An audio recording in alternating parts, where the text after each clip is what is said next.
2 Samuel 5. Then all the tribes of Israel came to David at Hebron and said, "Behold, we are your bone and your flesh.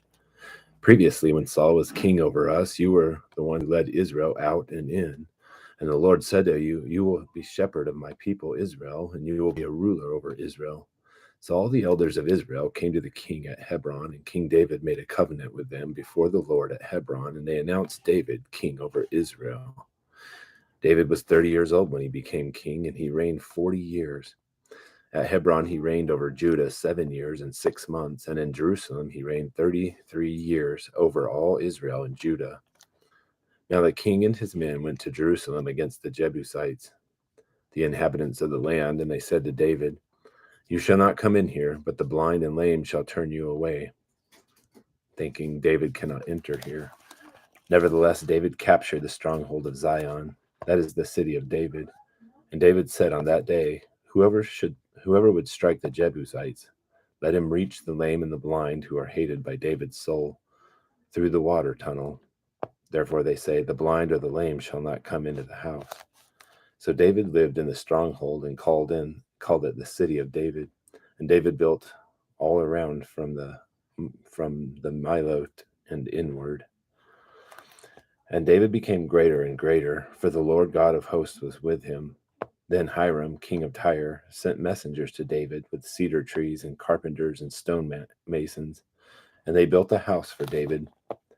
And David realized that the Lord had established him as king over Israel, and that he had exalted his kingdom for the sake of his people Israel. Meanwhile, David took more concubines and wives from Jerusalem after he came from Hebron, and more sons and daughters were born to David.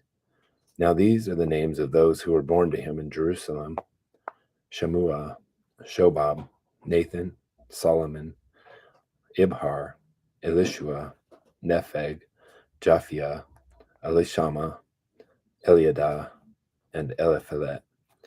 When the Philistines heard that they had anointed David king over Israel, all the Philistines went up to seek out David. And when David heard of it, he went down to the stronghold.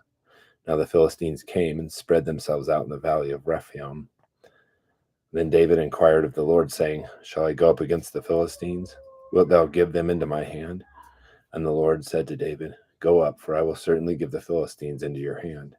So David came to Baal Perazim and defeated them there. And he said, "The Lord has broken through my enemies before me like the breakthrough of waters."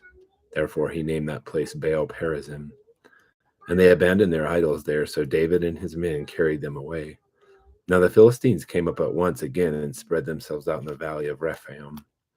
And when David inquired of the Lord, he said, "You shall not go directly up. Circle around behind them and come in at them in front of the balsam trees. And it shall be when you hear the sound of marching in the tops of the balsam trees, then you shall act promptly, for then the Lord will have gone out before you to strike the army of the Philistines." Then David did so, just as the Lord had commanded him, and struck down the Philistines from Geba as far as Gezer.